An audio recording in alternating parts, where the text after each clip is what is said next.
Hello everybody and welcome to the United Stand. I hope you're all doing well this evening. Lots and lots to talk about, as well as, look, Pochettino desperate for the Manchester United job. Solskjaer facing a huge game at the weekend where I think many of us would agree he needs to win the game. And then a really odd story this afternoon that is credible, that Manchester United have been in concrete negotiations with Calhanoglu of AC Milan, and this is coming from Christian Falk, who's been very good at transfers over the last 8-9 months in relation to Manchester United, whether good or bad. So we'll be talking about that, but first of all, just want to say a big shout out to the One Football app for sponsoring the show again today. As you can see on my left hand side or my right hand side, One Football app is downloadable. The link is in the video description. It's back, it's cleaner, it's more simpler, but the same old content that you've always been able to get through this superb app. It's available on Android and Apple. You can download it in the link in the video description if you want your stats, if you want all your latest football news, you want to keep up with the scores.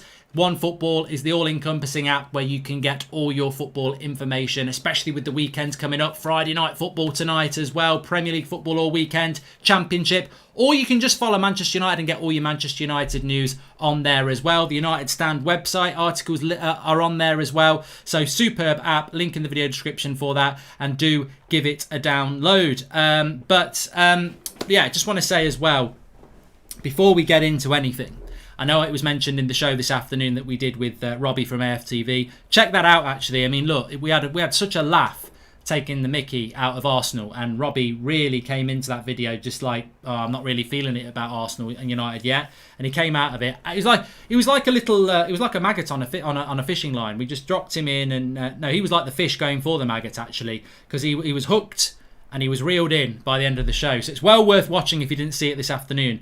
But unfortunately, at the end of that video, we heard the horrible news that Nobby Stiles, the Manchester United and England legend, has passed away today. And look, whenever we talk about the past, I appreciate that it's something that many of you don't know about, and therefore you maybe don't feel it. Some of you will, some of you don't. When we talk about the Busby Babes, we'll do a video on it, and you can see that the views are very low compared to United might buy some Brazilian wonder kid who no one's ever heard of. But it's still very important because this is who we are and this is what this club is. We're Manchester United, and our past is what makes us what we are today. And Nobby Stiles, not only did he win a World Cup for England, but he was at Manchester United for 11 years, from all through the 60s. Won the European Cup, won league titles with us.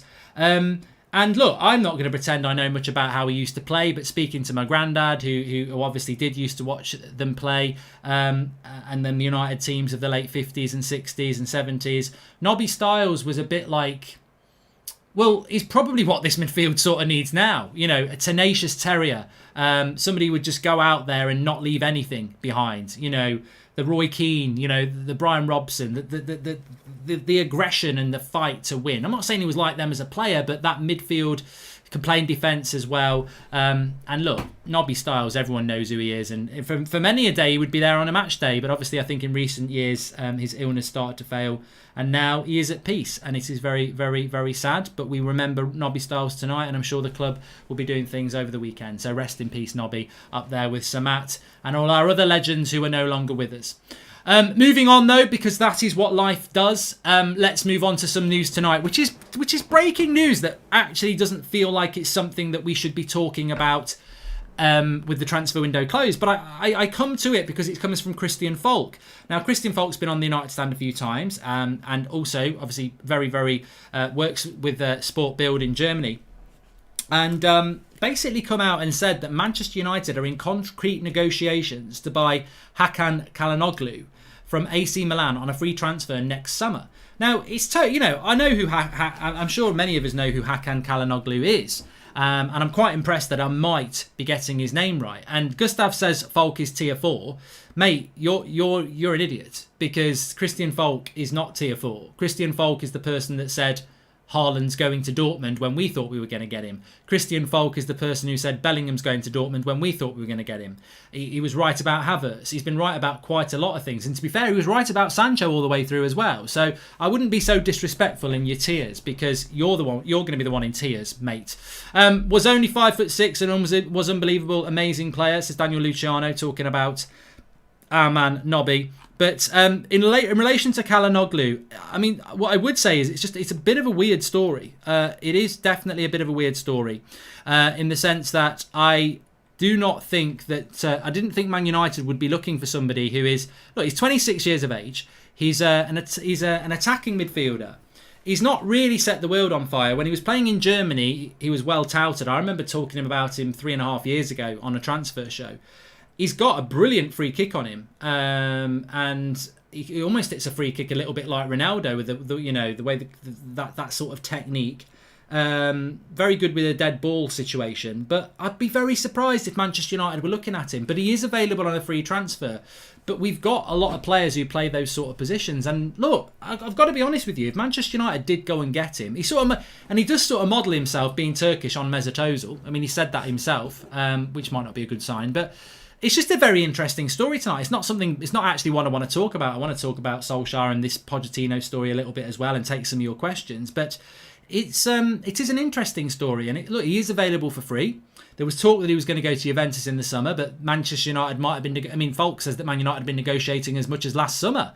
So we'll see where that goes. I mean, you can't knock Manchester United for doing this sort of deal if they did it, because... This is the sort of deal that Juventus have been doing for the last couple of years, getting people like Khedira, Rabiot, Aaron Ramsey. And I don't want to be so arrogant as to turn my nose up at a deal like this, because for a player that's free, and let's not forget, Mata's probably going to go next summer. He could come in as a free transfer as a replacement for Mata. So let's keep an eye on that. That's all I'm going to say. I'm not going to go to town on it. I'm not going to say it's going to happen, but let's keep an eye on it because it's coming from a decent source. And let's not forget, Christian Falk, very good on German speculation, and obviously Hakan Calhanoglu played in Germany. He's now at AC Milan, and he's saying that concrete negotiations are ongoing and that Manchester United are looking very much interested in Calhanoglu. He can play as a winger, says Ollie. I'm not going to pretend to say I watch him loads, but I think the issue that he's had as a winger is that people think he's not quick enough or strong enough to play as a winger. He's actually played as a deep line midfielder sometimes. And more centrally. But look, let's see what happens with it. You know, it's not off the Daily Star. It's from somebody who I believe is credible. Let's see what happens. What's your opinion about the kickoff? The anti-United stand, says Reddy HD. You'd have to give me a little bit more than that. I don't know what you mean by that. Give me a little bit more and I'll give you a proper answer. But I don't want to jump on a thing that I don't know what you're talking about. And... you can go. Bye-bye. And if United had been negotiating since last summer, it'll be another year before they sign him, says Andrew Taylor. Well, I think from my... Look, before I move on, the thing that I quite like about that deal, one, it would be free. Two, it shows that we're scouting properly in Europe again. And three, I can't remember what the third point was. But yeah, I'm always impressed when United are doing deals outside of the UK, because it shows that we're putting interest in our European scouting network, which is very important. And when you look at what's happened with Traore from Atalanta and Van der Beek and Bruno and, you know, Palestri, these are the sort of deals that excite me, because we're not just focusing in on the Brexit FC sort of players. So another story is that might be of interest to you. True Geordie and Loz hate United. They need to be sat down by me, really, don't they? I did Robbie this afternoon. I'm coming for those two next. I mean, the reality is, and it feeds nicely into my next point, Jan Vertonghen, who left Spurs to go to Benfica in the summer, many of you might have read it yesterday, but basically what he said about Pochettino is that Pochettino will be impatient. He wants a top job, and there's only 2 or 3 jobs he will want, which are in England. And obviously, I think Manchester United is clearly going to be one of those jobs. So it's fair to say that Pochettino wants Solskjaer's job. And in some ways, I sympathise with him, because he's probably can't believe it, really, because Ollie he flirts with the sack. You know, Ollie's a bit like... Well, you know those people, you sometimes see them, they taunt something. Like, it's a bit like, being in a crocodile pit and hanging off, a piece of steak and then going, ha ha, ha ha, ha. And Ollie's a bit like that, isn't he, with the job and Poch. Poch would love the United job, and Ollie almost flirts with getting the sack and then goes on a great run. Can you remember at the start of December last year, and everyone thought he was going to get the sack because he wasn't doing particularly well, and then we had Spurs and City, and everyone was talking about Poch because he'd just been sacked, and they were like, there's no way we're going to beat Spurs and City, and we did. And then after Burnley, he was looking a bit, we were in talks with Pochettino in January. After Burnley, admittedly, even I was like, Ollie's got to go. We bought Bruno. We went on a great run. The start to this season, really bad. International break. Pochettino's been mentioned. After the international break, Ollie goes on a great run again. So Pochettino almost gets within touching distance. The door opens at Old Trafford, and he's just about to walk in, and Ollie goes slam straight in his face. And look, I haven't got a problem with that. I want Ole Gunnar Solskjaer to succeed. I really do. But Pochettino, I would imagine he really wants the Manchester United job, like Vertonghen is sort of hinting at. And Vertonghen said, I'm not going to name clubs out of respect for the managers of those clubs. But he's basically talking about Pep and Ole. I think there's only probably 2 jobs that Pochettino wants in the Premier League. Manchester United and Manchester City. He's not going to want the Chelsea job. He's not going to want the Arsenal job. He's not going to get the Liverpool job. So the 2 jobs that Vertonghen's talking about is Man City and Man United. And, he's got no loyalty to Ollie. I'm sure he wouldn't mind Ollie losing a few games and getting his dream job. That's just the way it is, isn't it? That's the circle of life in employment. So Pochettino wants that job. But where I want to come at from this is, and it sort of fits in with what we were talking about there, the lack of respect on Ole Gunnar Solskjaer's name is amazing. I don't think I've known any other manager that should be completely secure with his fan base and his board, but actually never is. I think if we lose on Sunday, the Pochettino thing will start up straight away, despite the fact we beat PSG, despite the fact we finished 3rd last year, despite the fact that that game against Leipzig and PSG are probably our 2 best performances since Sir Alex Ferguson retired. I can't think of 2 results that top those. Van Gaal, Wanfield was very, very good. Mourinho had a couple of good results as well. But destroying 2 teams that only a few weeks ago were playing in a final and a semi-final of the Champions League and are very good teams. I mean, look, if we'd beat Leipzig 1-0, 2-0, I would have gone, that's a good result. You might expect it, but it's a good result. To beat them 5-0 is a message. To go to Paris and, weather the storm of PSG for an hour and then play them off the park in the last half an hour and win, these are not lucky wins. So, and yet still, Ollie has this question mark over him, and I do wonder whether he'll ever move past it, because he doesn't deserve the pressure that he gets. He doesn't deserve the external pressure he gets, and that's a lot of what I was talking to Robbie about this afternoon. And you can watch that video yourself. I know a lot of you are probably at work and stuff and haven't watched it yet, so do go and watch it. But a lot of that video was about trying to work through this myth where, rival fans just want to have a pop at Ollie, and some of our fans want to have a pop at him, but they don't actually look at the facts. One of the things Robbie kept saying, he kept talking about the Palace game, and I was like, mate, there's corpses that were fitter than us against Palace. Like, we'd had no pre-season at all. No pre-season at all. And we basically went into that playing a team that had already played a game and was a lot fitter than us. And we lost. And it was disappointing, and we didn't want to lose, but we did. But since we've been on a level playing field, fitness-wise with everyone, which started against Newcastle, we've been a lot better. And I think this is the time to judge United. And that's why Sunday against Arsenal is so important, because I think if we did lose that game, like we did to Spurs or we did to Palace, there would be a big problem. But I don't anticipate that happening. And I do wonder what Solskjaer needs to do. When will we get you in Dublin? First point on me, says Rochi 20 times. Mate, we're talking about tier 4 in this country now. I don't know when we'll be in Dublin, to be honest, but the sooner the better. We need our manager to give us consistency. We need good results in both the Champions League, and a win against Arsenal is paramount, says Gustav. And yeah, look, I think that when I know for a fact that if Ole Gunnar Solskjaer loses to Arsenal on Sunday, within 10 minutes, within a minute, within 10 seconds of that final whistle, the Ole out brigade will be out, Ole out, get Poching. They won't look at what we did against Leipzig, and I would be very disappointed as well. I wouldn't be Ollie out, but I would be very disappointed. And I wouldn't be able, I'm not taking a pop at the Ollie out as there. What I'm saying is, if we lose to Arsenal on Sunday, I'll be gutted, and I would be searching for the whys, and I would be going, how can we do what we did to Leipzig and PSG and not do it to Arsenal at home, who are not as good as Chelsea? I don't care what anybody says. Arsenal are there to be beaten. If we can't beat them on Sunday, you've got to look for that reason. And unless it's a refereeing decision or something like that, we would have to look at it and we would go, well, players haven't performed. Has Ollie picked the right team? Has he picked the right tactics? So look, it is open season if we lose to Arsenal on Sunday night, and it's of our own doing. And I am fearful of it, but I don't expect it. And Gustav is right, and we all know this word.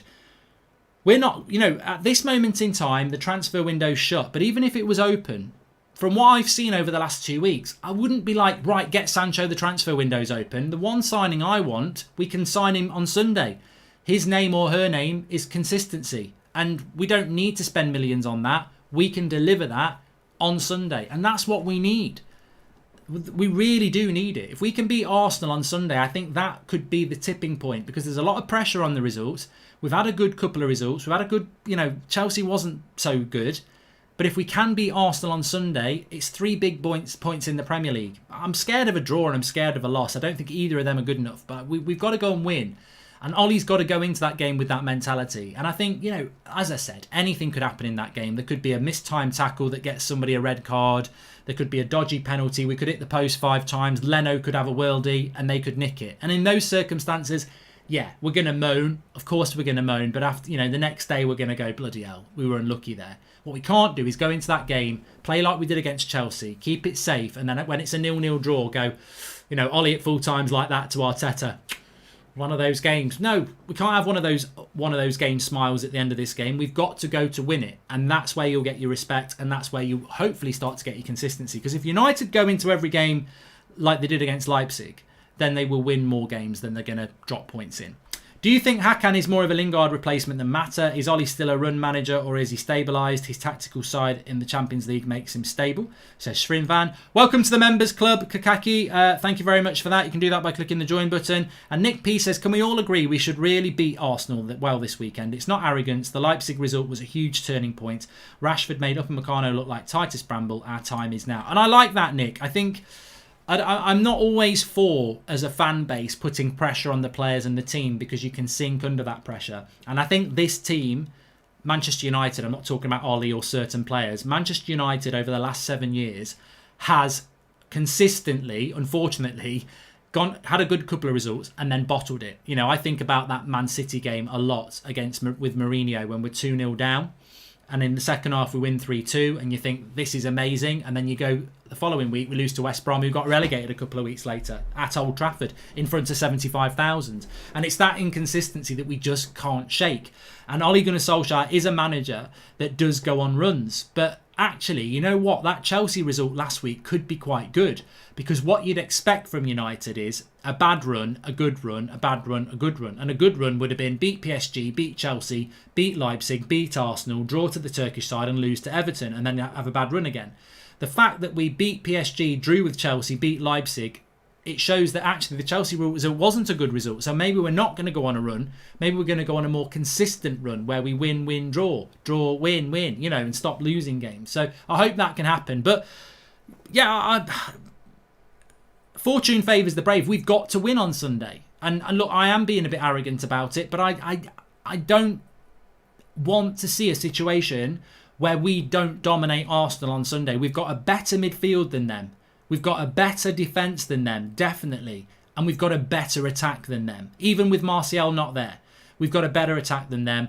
We need to go and play the right way. And I expect Manchester United to win. But obviously, if the team news comes out with Juan Mata or Dan James in it, with all due respect to those two players, I will cry. I'll be like, what are we trying to achieve this season? But if he goes with the team more or less the same as what he did against Leipzig, and we go into that game with the same attitude and confidence, I think that we'll come out of that game with 3 points and then we've got something to build on.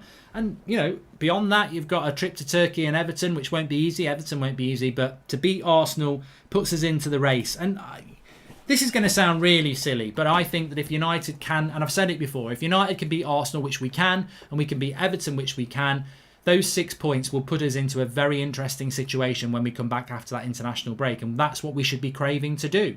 Coming out of this mini section of games into the next international break in a strong position with that game in hand. At the moment, that game in hand, that 3 points, if we get it in that game in hand against Burnley, puts us into a position of respect. If we win our next 2 games, that 3 points against Burnley that we've got the game in hand for, if you add that on, it puts us into a title race. So that's what we're looking at here. Get your questions in anyway as well. Tina Turner's on Top of the Pops 1990 now, mate, says Murray. Where are you watching Top of the Pops? International matches shouldn't be happening in this climate, says Kizza.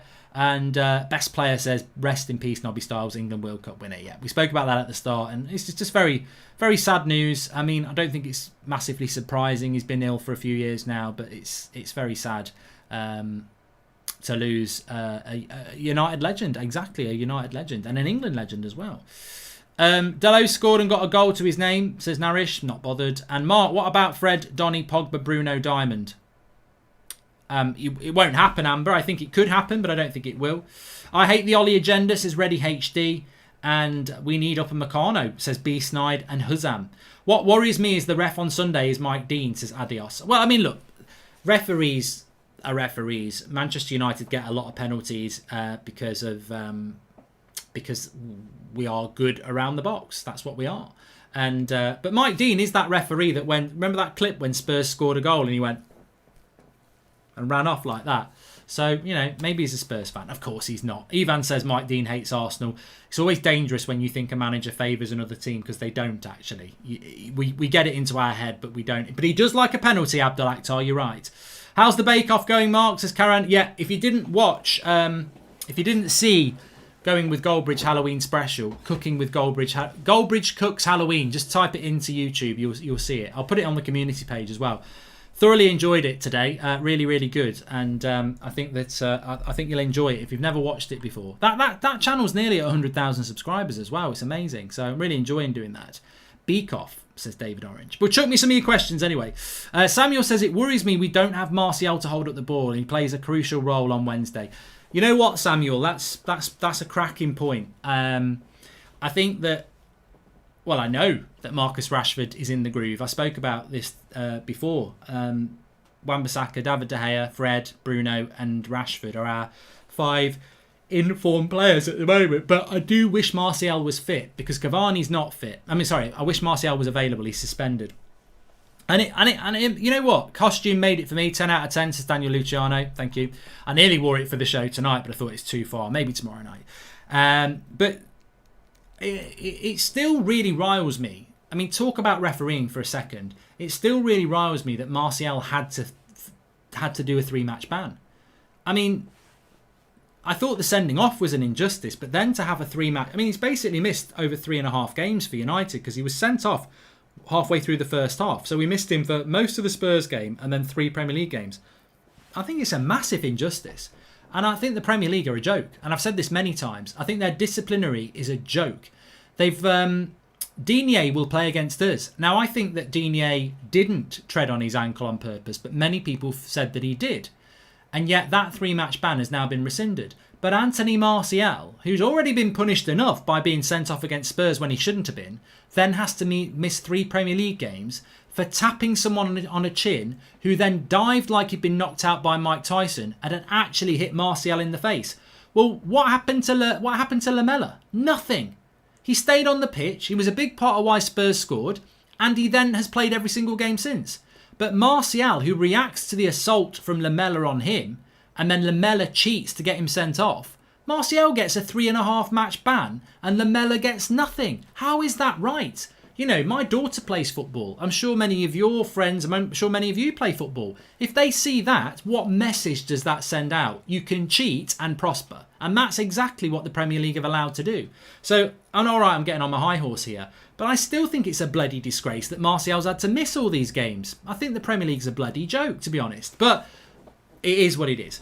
Get your costume back on. Vampire Bridge, says Roadrunner. You see, people are curious now. Goldbridge Cooks Halloween, search it. But yeah, Martial is going to be a loss for this game because Cavani's not fully fit. He can't play 90 minutes. And Greenwood is still a youngster. And so we're going to have to play Rashford and Greenwood. And I do think if Martial was fit, I would be way more confident than I am that we're going to beat Arsenal. But I think we should be okay. But Martial is a big miss for this game. Do you think Ollie will start Twansebi and Lindelof against Arsenal, says Mohamed Babarala? No, I think he's going to play Lindelof and Maguire. I think Ollie's got it into his head that Lindelof and Maguire are the reliable, trustworthy centre-backs. And to a certain extent, he's right because they've played together a lot. But they will cost us goals. They're going to cost us goals, Maguire and Lindelof, because that's one thing they always do. And if you don't like me saying it, listen to Rio Ferdinand. I mean, I'm not I'm not overawed by everything Rio says or Scholesy or Keane or anything like that. They're ex-players of the club, and they're fantastic ex-players of the club, but it doesn't mean everything they say is right.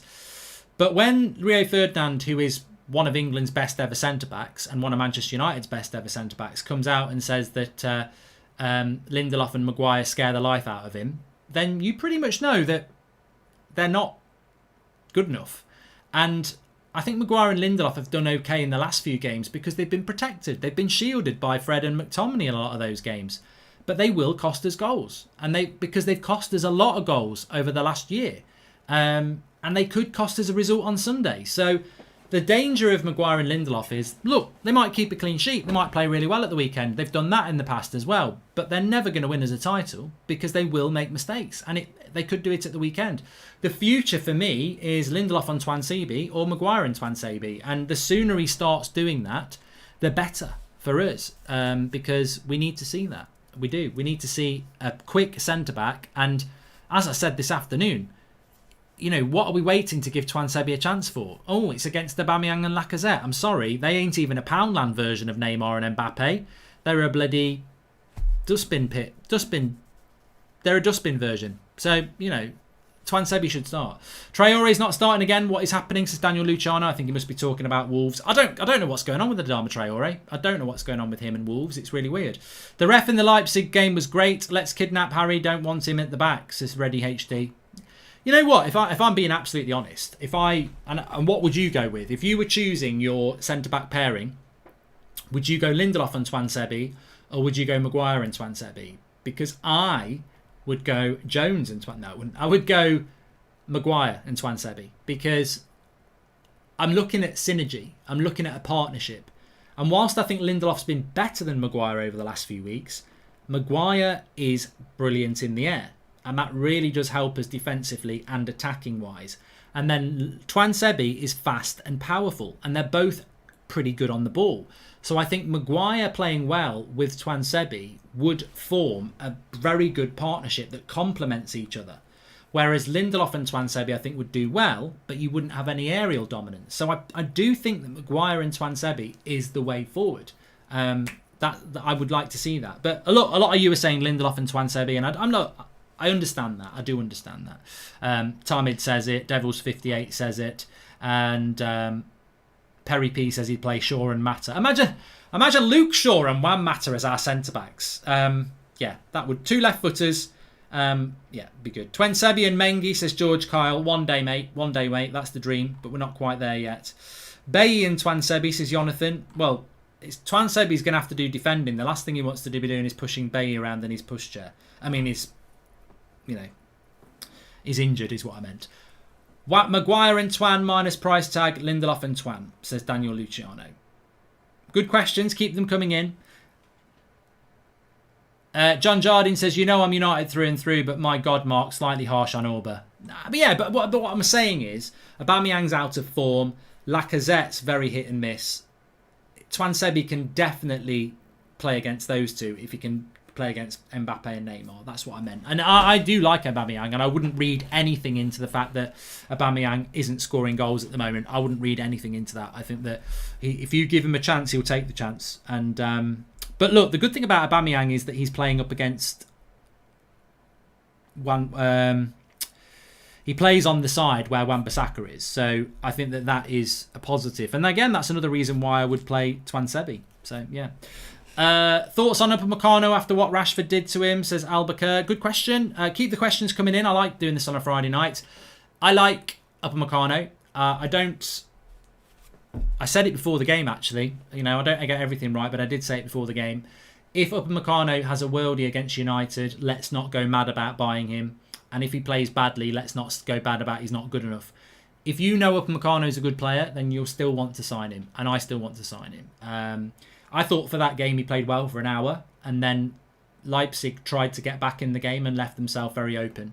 And look, Upamecano's still quite young. He's still a work in progress, but he's got the attributes to be a very, very good centre-back. And at his age, Rio Ferdinand was making mistakes as well. So, you know, a little bit of gravity. I got 100 toilet papers ready to throw at Ollie if we lose, but if we win, put a pumpkin on Robbie's head. Says I love United. Thanks for the super chat. Canate over Upamecano says Chief Leaf game. I like them both. I do like them both, and I think Canate has a bit of a worse injury record, but I do like them both, and I've said that before. And as George says, there's lots of development left in both those players. And Gustav says Canate is fantastic as well. You know that Pepe is going to perform against us. You know, I'm not overly worried about them. If Luke Shaw wasn't fit and Tellez had COVID or whatever, and Brandon Williams was playing, I'd worry about Pepe. He's a good player. I'd worry about Willian if he was fit. But Luke Shaw, defensively, has been very, very good for us. You know, my only concern about Luke Shaw is, can he get forward if Arsenal play the back five? Can we hurt them down the left-hand side? But I'm not worried about Pepe. I think Luke Shaw will do a good job against him. I'm not worried about Aubameyang. I think that Wan-Bissaka will do a good job against him. So defensively, I think we're good. It sounds silly, but I will be honest. Pepe and Aubameyang are better than Lacazette. But I'm more worried about Lacazette on Sunday than I am about Aubameyang and Pepe, because I trust Shaw and Wan-Bissaka, and Aubameyang and Pepe are better than Lacazette, but Lacazette is up against our centre-backs, probably Lindelof and Maguire. And I think he can get more out of them than Aubameyang will get out of Wan-Bissaka and Pepe will get out of Shaw. Palace getting schooled right now. It's a shame that we didn't get a proper pre-season. This Palace side isn't good. We made them look prime Barca, says Dar McDave. And hi Mark, as a non-English player, I want to ask you, how big is this thing with Rashford's free fair share in England? Is it just local in Manchester or all over England? Marcus has a big heart. Keep up the good work, says JKT69. No, mate, it's fair to say that it's a bit like on a more important level, it's a bit like what Marcus Rashford did on Wednesday. The hat-trick in Europe has made everybody in Europe, you know, take note of Marcus Rashford. And what Marcus Rashford is doing with this fair share thing to feed children, everybody knows about it in the UK. It's a massive, massive deal. He's getting respect from, you know, rival clubs and everything. So it's a massive deal what Marcus Rashford is doing at the moment, yeah. And, you know, fair play to him. Darmic, going back to that Palace thing, look, I was one of... Some of you agreed with me, some of you didn't want to, and I understand why, because it's very frustrating when you lose a game. But I did say it, and a few people said it as well. To me, it was very obvious against Palace and Brighton where we won. Not so much the Spurs game. I'm not going to use the Spurs game, but because we got stuffed against Spurs and we had 10 men, and I think we got a lot wrong against Spurs. But definitely Palace and Brighton, we weren't fit. We weren't as fit as Palace and Brighton were. They were a lot fitter than us, and it showed. It really did show. So I do feel that although people say we were lucky against Brighton, I almost feel like we deserved that look. To take 3 points from those 6 points is better than it could have been. Probably better than it should have been. We were not prepared for those 2 games, and it wasn't our fault. Like Ollie said this week, when we came back for training, like the week or 2 weeks before the start of the season, we only had like 4 or 5 players. I think our first team players didn't come back. They didn't play in the pre-season game against Villa a week before we played Palace. They only started training a few days before the Palace game. Palace played a game and had been training 3 weeks before our players got back training.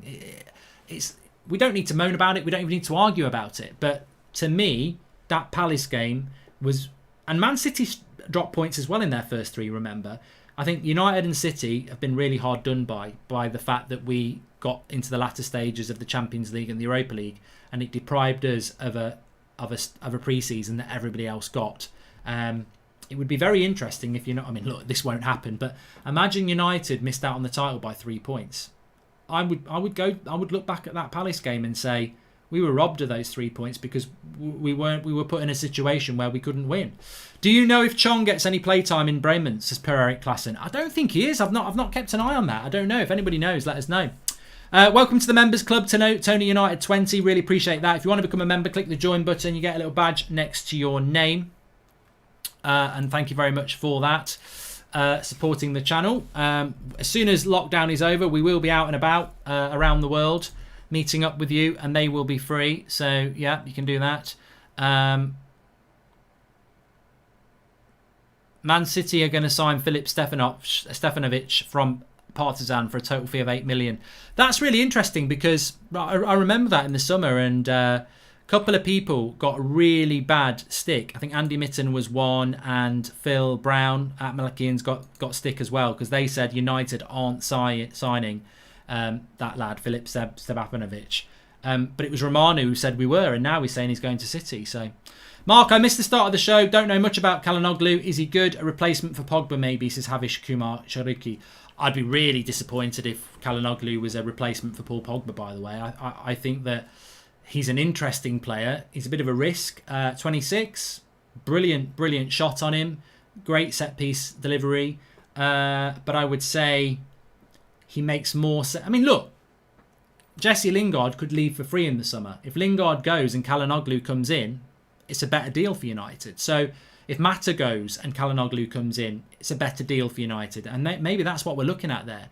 I don't think Çalhanoğlu is the player that we're looking at to be the Sancho or anything like that. I read that, and look, concrete negotiations according to Christian Falk. So I read that we're looking at these type of deals because Juventus have done very good at these type of deals where you buy somebody who's like 26, 27, who's at the end of their contract for free. And we probably know that we're going to lose a couple of players from that position as well. So let's keep an eye on that. But thanks for the super chat, Havish.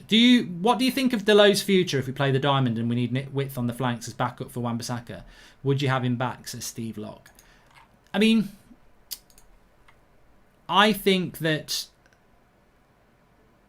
Deleu is done at United. And I know a lot of people don't want to hear that, but I do think that he's done. And I'll tell you for why.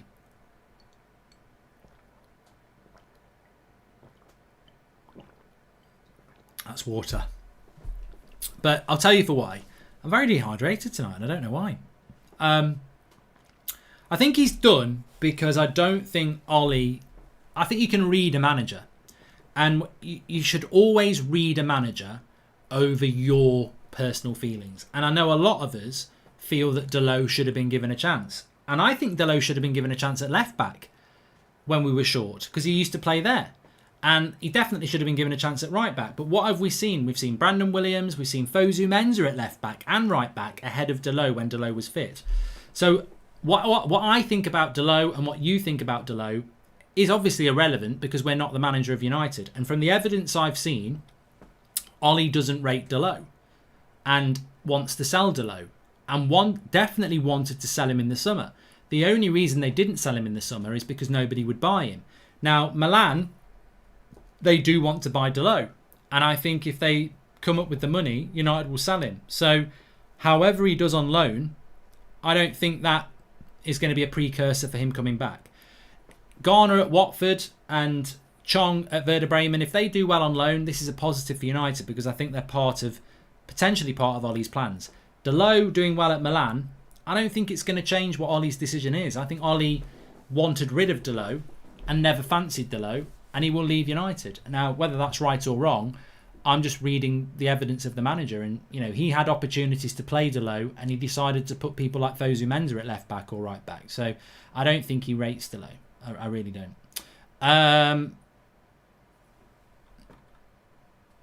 Jones is better than Deleu, says Ronaldo.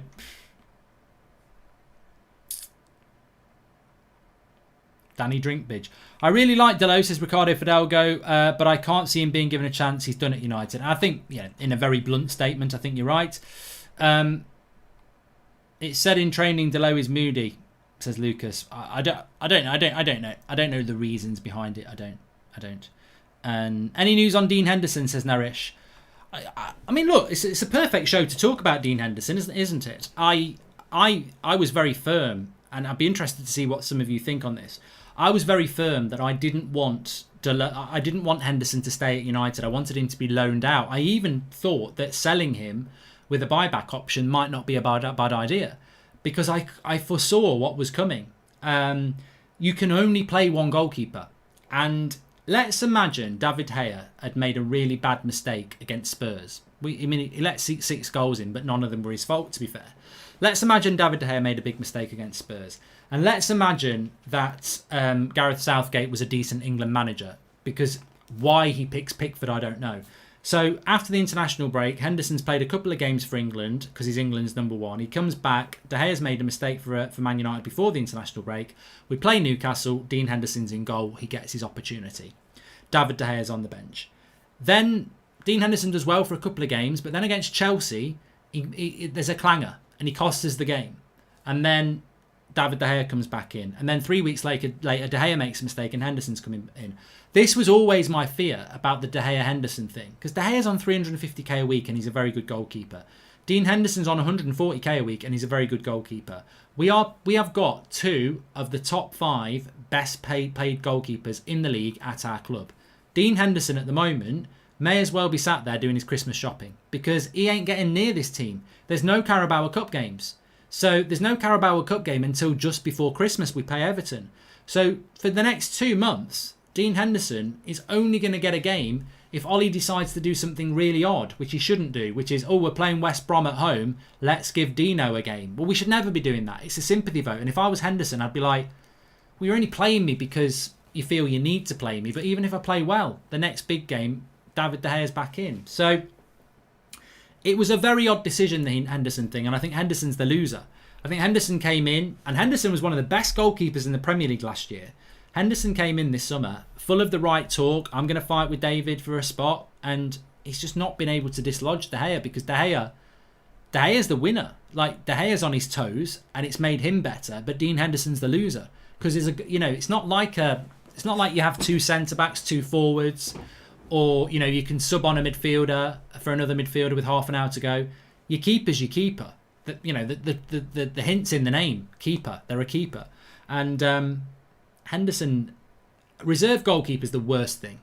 It's the worst thing because you can't rotate your goalkeepers. It's so important. You can do it, but as we've seen with De Gea, his concentration is bang on at the moment. So look, I think that I didn't like the Henderson and De Gea thing. 1, because of the money we spend on 2 goalkeepers, but 2, it's either going to be one of them sat on the bench all season, or we're going to get that situation I explained where one mistake, you're swapping your keeper all the time. And I'm a firm believer in people are allowed to make mistakes. Like, if David De Gea made a mistake against Arsenal, I wouldn't drop him for the next game because he's been very good this season, and you need to give him that, goal, so it's in the head. And I think we've created this situation where whenever De Gea makes a mistake, everyone's going to say, right, it's Henderson's turn. Keepers make mistakes.